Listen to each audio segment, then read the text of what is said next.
Commander Adam Reed had been on duty for almost 36 hours when the first alarm sounded.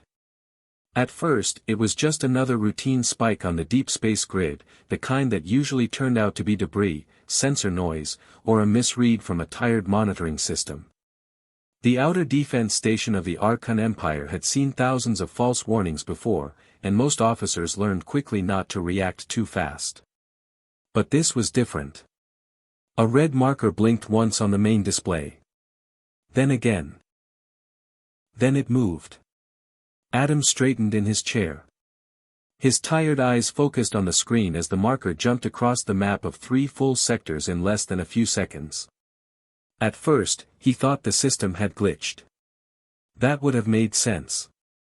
Nothing in known space could move like that. Even the fastest Imperial scout ships needed minutes, sometimes hours, to cross a single sector. "Run a system check," Adam said calmly, though his voice had a slight edge.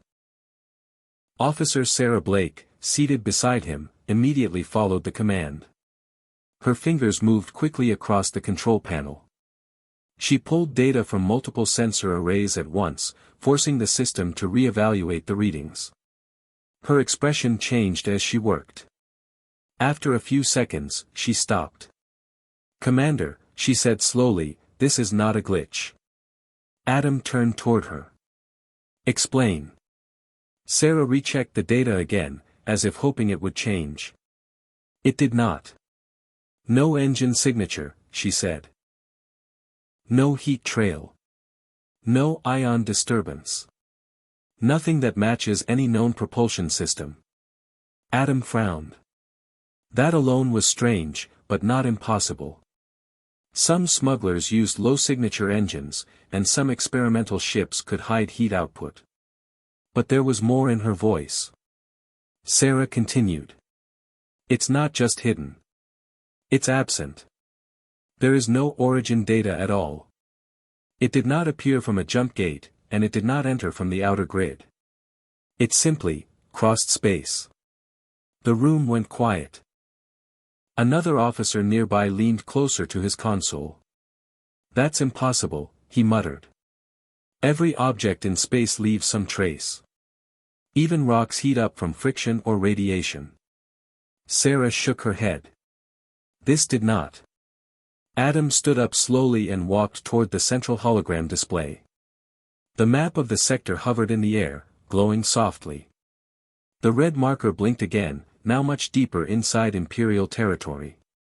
It had moved farther in the last few seconds. Far too far. "Track its path," Adam ordered. The system tried. Lines appeared on the map, but they broke and reset again and again, unable to calculate a stable trajectory. It was as if the ship was not moving through space in a normal way. It was skipping across it. Adam felt a cold pressure in his chest. He had served in the Imperial fleet for years, fought in border conflicts, and seen strange technology before. But this was something else entirely. "How fast?" he asked quietly. Sarah hesitated before answering. "Faster than anything we have ever recorded. Not by a small margin. By a completely different scale." Adam did not like that answer. Not at all. He turned to the communications officer. "Send alert codes to nearby defense fleets. Priority Omega." The officer blinked. "Omega? That level requires confirmation from Central Command." Adam did not raise his voice, but his tone became firm. "Send it." The officer nodded quickly and began transmitting emergency signals across multiple channels. Within seconds, responses came in from surrounding stations.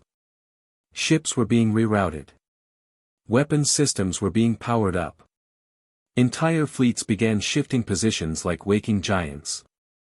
Sarah kept watching the data stream. The marker had stopped moving for a moment. Then it changed direction. It turned toward the inner empire. "Commander," she said quietly. Adam already saw it. The ship was no longer just passing through space.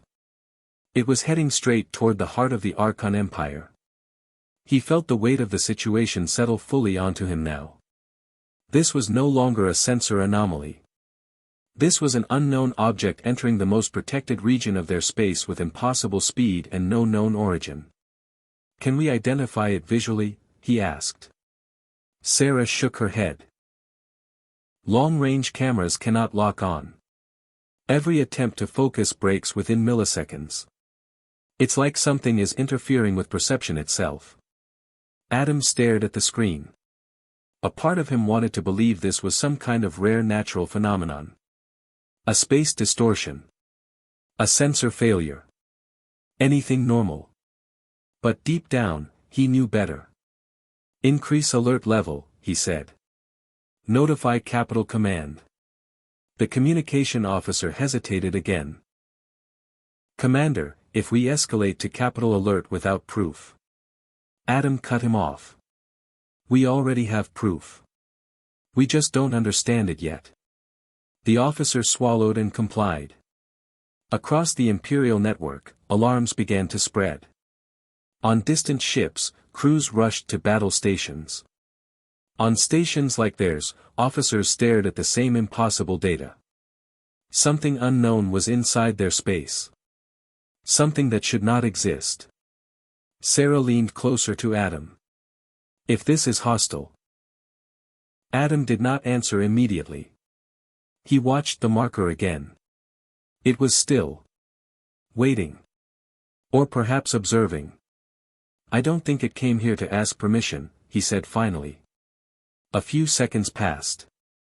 Then the communication officer spoke again, his voice tight. "Capital Command has acknowledged. Full alert is now active across the Inner Empire." Sirens echoed faintly through the station corridors. Lights shifted to emergency red. Doors sealed automatically. Weapon systems throughout the region came online. Admiral Ethan Cross stood in the central command chamber of the Archon capital fleet with a rigid posture.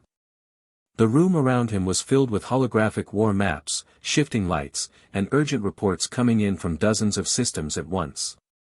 Officers moved quickly, but there was no panic yet. Only controlled fear. The Empire was strong, and everyone believed strength could solve any problem. But the object on the screen was not behaving like anything they understood. A single red marker sat near the inner defense ring. It had crossed space in a way that made no sense. No jump gate signatures. No normal travel path. No known energy pattern. It was simply there, moving too fast to track properly. Ethan Cross stared at it for a long moment. His face was calm, but his eyes were sharp. He had served the Empire for decades, fought in border wars, and crushed rebellions. He had seen strange technology before. But this felt different. This did not feel like an enemy he could understand. "Deploy all fleets," he said at last. The room went silent for half a second. Then the fleet coordination officer repeated it loudly, confirming the order across every channel. "All fleets are to intercept the unknown vessel." Repeat, "All fleets engage and intercept." Across the Inner Empire, thousands of ships began to move at once. Engines lit up like stars being born. Massive warships turned slowly in space, forming wide formation rings around the approaching object. Fighters launched from carrier decks in tight waves. Defense platforms powered up their weapon systems. The entire region became alive with military movement. On paper, it looked like overwhelming force. Nothing should have been able to pass through it. But inside the unknown vessel, there was no fear. Captain Maya Hart stood on the quiet bridge of the human scout ship. The lighting was soft, and the interior was clean, almost simple. There were no unnecessary machines, no loud alarms, no chaos. Only calm systems and steady movement. Around her, crew members watched the incoming fleet data. Lieutenant Owen Park spoke quietly from the navigation station. "They've fully surrounded us now. Multiple intercept layers. Heavy weapons ready." Another officer, Engineer Lila Brooks, checked the energy readings. Their firepower output is extreme. If they all fire at once, this ship should not survive. Maya did not look worried. She was watching the main display, where thousands of Imperial ships formed a massive net around them. It was impressive in size, but not in complexity. "They think numbers will stop us," she said calmly. Owen glanced at her. "Should we respond?" Maya shook her head slightly. "Not yet." Outside, Admiral Ethan Cross gave the final order. "Fire warning shot. Then full interception if they do not respond." The first wave of weapons launched. Bright beams of energy cut through space from multiple directions. Missile clusters followed, moving like burning arrows. Railgun fire streaked across the void. The attack was coordinated, precise, and powerful enough to destroy entire cities. Every weapon aimed at the small unknown ship.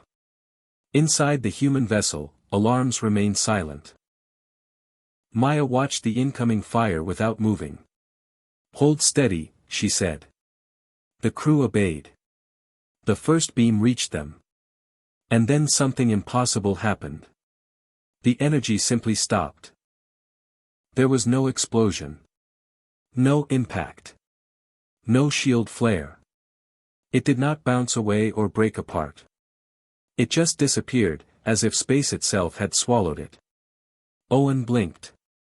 What just happened? Another beam hit the same empty space. It vanished too. More weapons followed. Thousands of attacks converging at once. The entire Imperial fleet was now firing in full force. But every single attack disappeared before reaching the ship. On the Imperial command bridge, confusion spread quickly. "Report." Ethan Cross ordered sharply. Sensors Officer Sarah Venn looked at her screen in disbelief. "All incoming energy is gone. It is not deflected.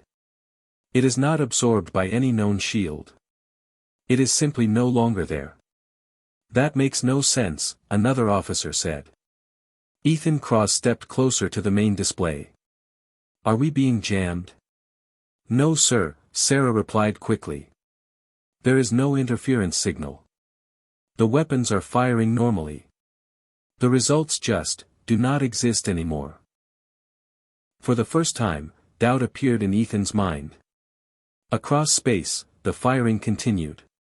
Fleets adjusted aim. Ships increased power. Entire formations coordinated new attack patterns. But nothing worked. The unknown vessel remained untouched. Inside the human ship, Maya finally spoke again. "Stop tracking their weapons," she said. Lieutenant Owen frowned. "Why?" "Because they are not the problem," she answered. She turned slightly toward the view screen. "They are learning fear." Outside, the Imperial fleets began to slow their attack. Not because they were ordered to, but because they were confused. Weapons officers stopped firing in small groups. Some ships held their fire completely. The idea that nothing they did was having any effect was spreading too fast for command to control. Ethan Cross noticed it immediately. "Maintain fire discipline," he ordered. "Do not stop." But even he could hear the tension growing in the fleet channels. Historian Daniel Shaw had not slept properly in 2 days. The capital archives of the Archon Empire were usually calm, almost silent. Rows of glowing data shelves stretched across massive underground halls, holding millions of years of recorded history. Most of it was trade records, war reports, old treaties, and maps of conquered systems. But now, those halls felt different. There was tension in the air. Ever since the unknown vessel appeared and resisted the full force of the Imperial fleet, every department had been ordered to search ancient databases for anything that might explain it. Military analysts were failing. Sensor experts were confused. Even the admirals had no answers. So the Empire turned to history. And that meant Daniel Shaw. He sat alone in a dim research room, surrounded by floating screens filled with fragmented texts. His fingers moved quickly as he filtered through damaged archives older than most modern colonies. Most of the data was useless. Broken records. Lost languages. Half-burned transmissions from forgotten wars. Then something caught his attention. A sealed archive tag appeared on one of the oldest data clusters in the system. It was marked with a warning symbol that had not been used in centuries. Daniel frowned. He opened it. For a moment, nothing happened. Then the screen flickered. And text began to form. Not in modern Archon language. Not even in a known galactic script. It was ancient, heavily translated, and unstable. The system struggled to interpret it. But one word repeated clearly through the broken translation layers. Humanity. Daniel leaned forward slowly. He whispered, "What is this?" He adjusted the filters. The system rebuilt the text more clearly, pulling meaning from fragments stored across different archives. The result was still incomplete, but enough to understand the shape of it. The record described a species. Not myth. Not rumor. A real civilization that had once existed in the early expansion era. Daniel's eyes moved line by line as the system translated more.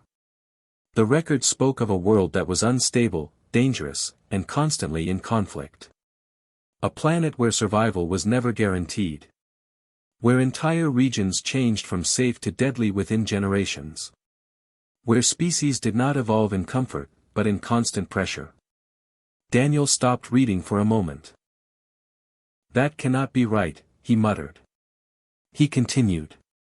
The records described humans as a species that did not rely on natural protection or environmental stability. They survived disasters that should have wiped them out completely.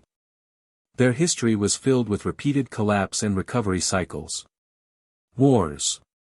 Resource shortages. Environmental failures. Internal conflicts. And yet they continued.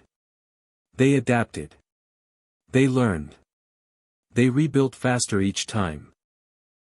Daniel felt a strange discomfort growing in his chest as he read. The archive continued.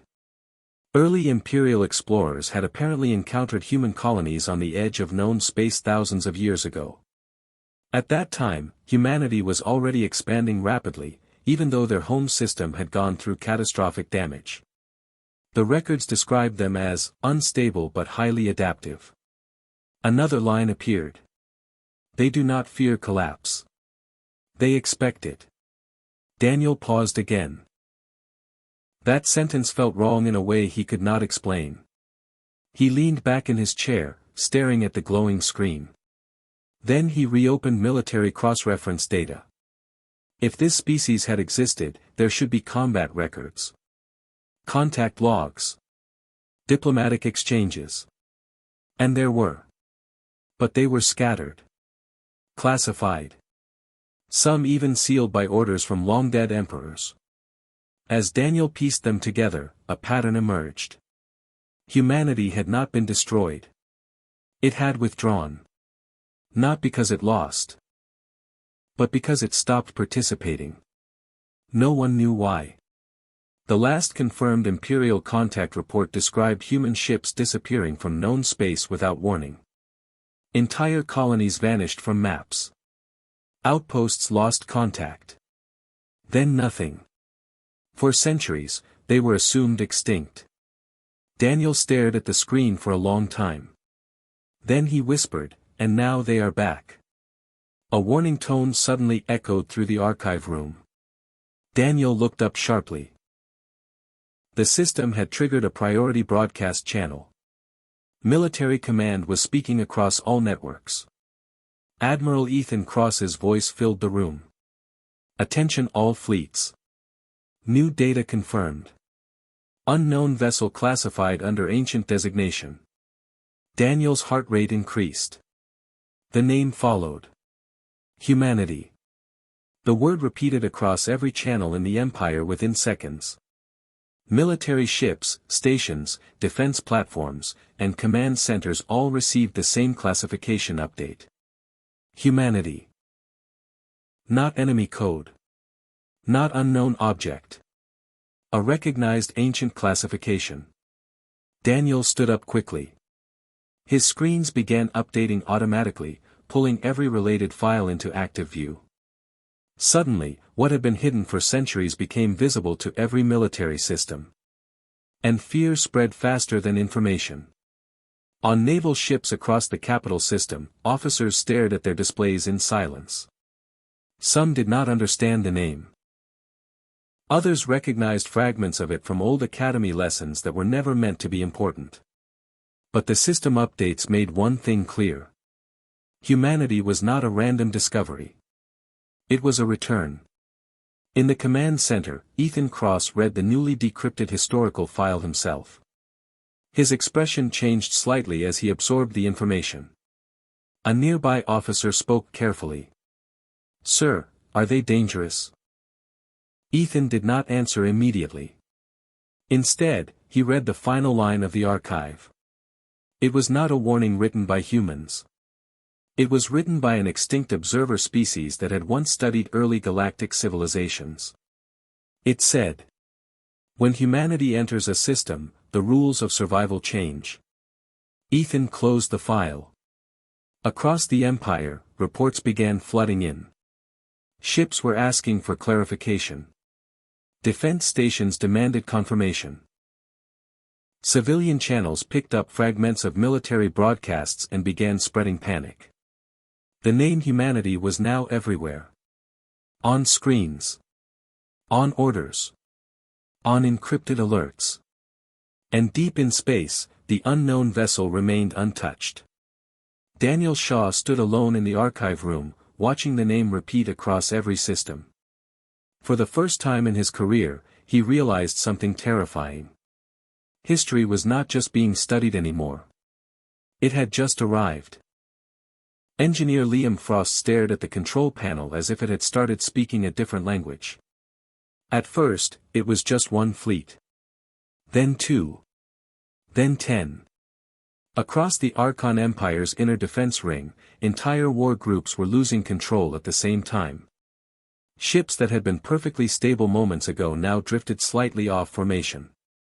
Weapons systems stopped responding. Navigation locks froze. Communication links became unstable. It did not look like an attack in the usual sense. It looked like silence spreading through machines. Liam's hands moved quickly over the interface. He pulled up fleet status after fleet status, hoping to find a pattern.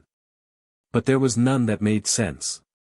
"Commander," he said urgently, turning toward Sarah Blake, "this is not a normal system failure." Sarah was already checking another feed. Her face was tense, focused. "Explain," she said. Liam pointed at the screen.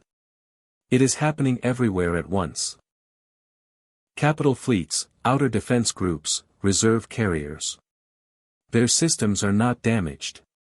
They are just stopping." Sarah narrowed her eyes. "Stopping how?" "Like someone turned off parts of reality inside their ships." That answer did not satisfy either of them, but it was the only way Liam could describe it. On the main tactical display, dozens of Imperial fleets were still positioned around the unknown vessel. But their formation was no longer stable. Some ships were drifting out of line. Others were completely unresponsive, floating like dead objects in space. Yet no explosions had occurred. No weapons fire had caused destruction. Everything was simply losing function. Sarah leaned closer to the sensor feed. "Check external readings," she said. Liam switched views. And then he saw it. At the edge of long-range detection, just beyond normal sensor range, something new appeared. At first, it was faint. Barely a distortion in the background of space. But as the system adjusted, more shapes began to form. Ships. Not Imperial. Not the known enemy forces. Something else. Liam blinked. That is not in our registry. Sarah stared at the screen, her voice dropping slightly. It is not just one ship. The sensor system expanded its range automatically. More shapes appeared. Hundreds of them. Then thousands. They were arranged in silent formation, surrounding the entire engagement zone, but staying just far enough away to avoid detection until now. A hidden fleet. Liam whispered, "How did we miss that many ships?" Sarah did not answer immediately. She was watching their movement patterns. They were never missing, she said slowly. They were never inside our detection range because they were never trying to be seen. The realization settled heavily in the room. The unknown vessel at the center of the Imperial fleet was not alone. It had been a distraction. A point of focus. While the Empire watched the center, something far larger had already surrounded them from the outside. Liam looked back at the system reports. Our fleets are still shutting down. Sarah nodded. Not destroyed. Controlled. As she said it, another update appeared on the screen. Weapon systems across multiple Imperial ships had been deactivated remotely. But not hacked in any traditional sense. There were no intrusion traces. No breach points. No viruses. It was as if the systems had simply been told to stop. And they obeyed. Sarah's voice turned quieter. This is not force-based disablement. It is system-level override without destruction. Liam shook his head. That is not possible. Every military system has isolation protocols. No external signal should be able to do this without breaking the hardware. Then it is not breaking hardware, Sarah said. It is bypassing the need for it. Outside the station, deep in space, the Imperial fleet continued to lose functionality. Ships that had been ready to fire minutes ago now drifted in silence. Weapons platforms that once controlled entire sectors were offline. Defense satellites stopped rotating. Communication grids fell into static. Yet there was no damage visible anywhere. On the Imperial Command Bridge, Admiral Ethan Cross was receiving continuous updates. We are not under conventional attack, one officer reported. There are no energy weapons, no kinetic strikes. Then what is happening? Ethan asked sharply. The officer hesitated. We are being unactivated. Ethan frowned. That is not a word. It is the closest one we have, sir. At that moment, Sarah Blake's sensor feed updated again. The hidden fleet had fully revealed itself. Hundreds of human ships now appeared clearly across the outer detection range. They were not large compared to Imperial warships, but they were perfectly arranged. Structured. Coordinated in ways that made no obvious sense at first glance. But Liam noticed something immediately. They are not targeting our ships, he said. Sarah nodded. They are targeting control systems. On the tactical map, lines of influence extended from the human fleet toward Imperial formations. But instead of destruction zones, they showed interference fields that selectively disabled weapon systems, navigation controls, and communication networks. No explosions. No casualties.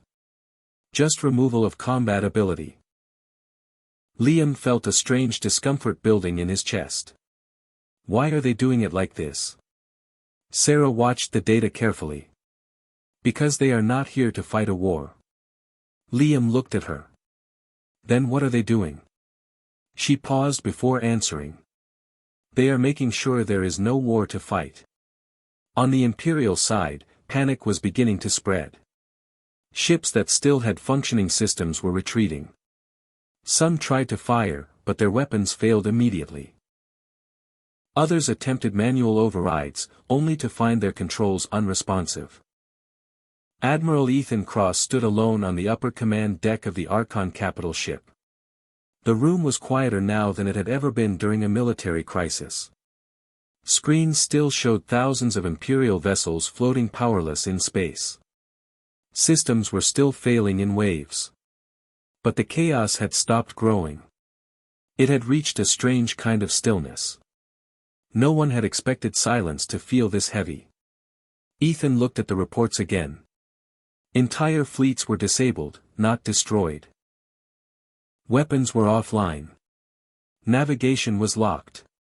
Communication was reduced to emergency-only channels. Yet every ship was still physically intact. It was not victory. It was something far more unsettling. Behind him, Officer Sarah Blake spoke carefully. "Sir, all defensive systems near the capital are now under full external control lock.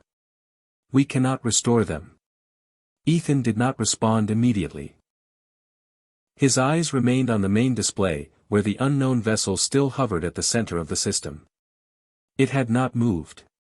It had not attacked. It had simply changed everything around it. Liam Frost's earlier words echoed in his mind. Not destroyed. Just stopped. Ethan finally spoke. "Open a channel." Sarah hesitated. "To whom, sir?" He turned slightly. "To the human vessel." A brief silence followed.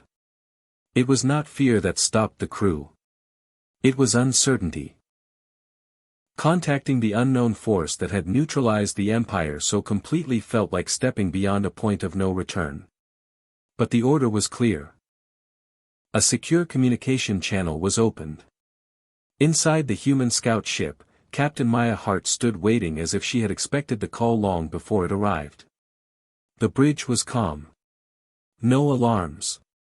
No tension. Only steady motion of background systems. Lieutenant Owen Park glanced at her. "We are receiving transmission from the Imperial flagship."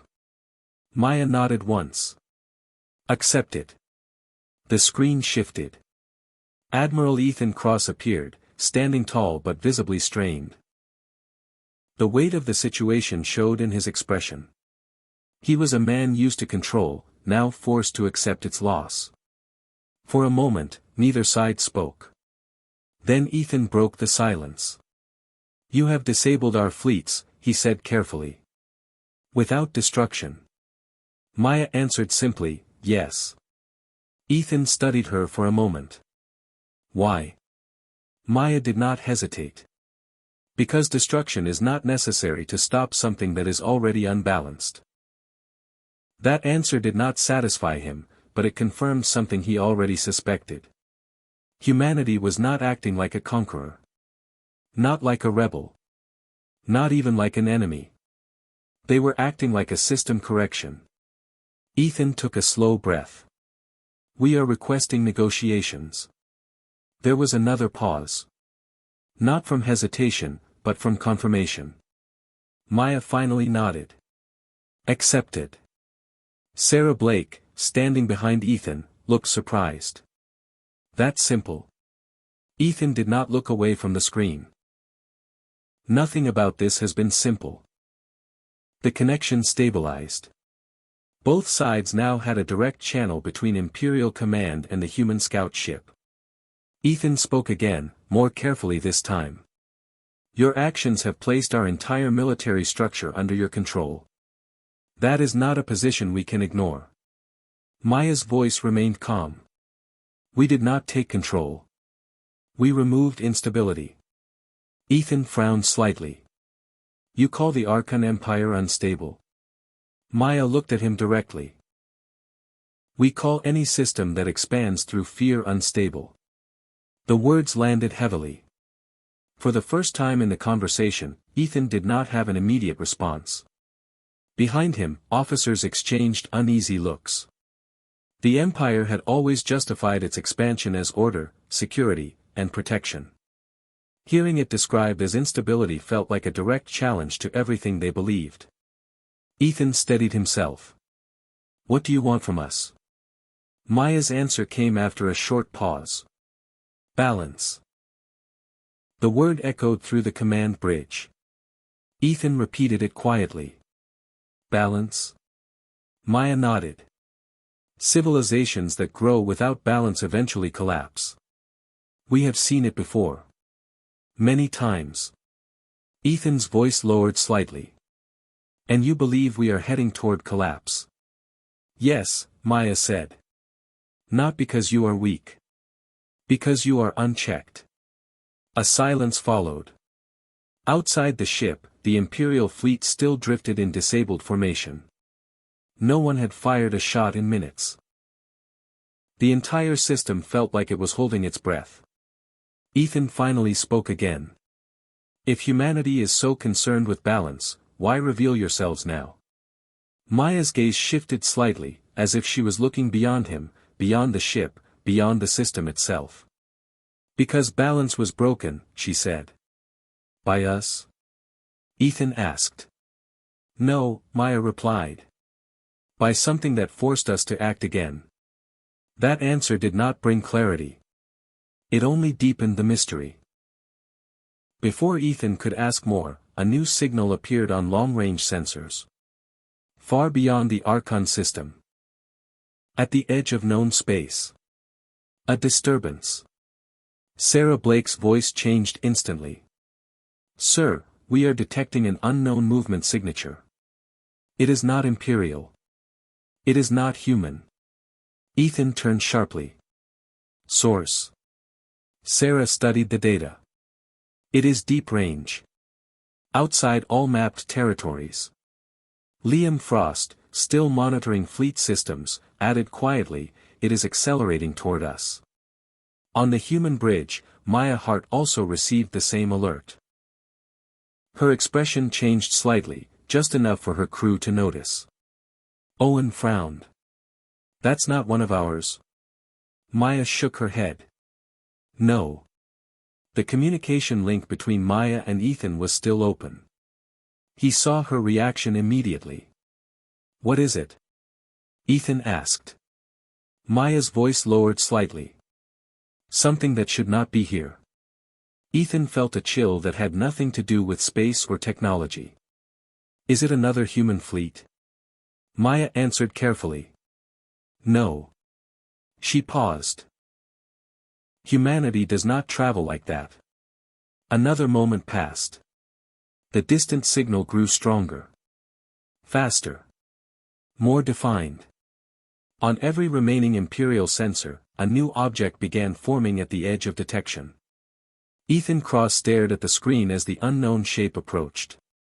Behind him, officers waited for instructions that no one seemed ready to give. Across the communication channel, Maya Hart spoke one final warning. If that signal reaches your system, she said quietly, you will understand why humanity returned in the first place.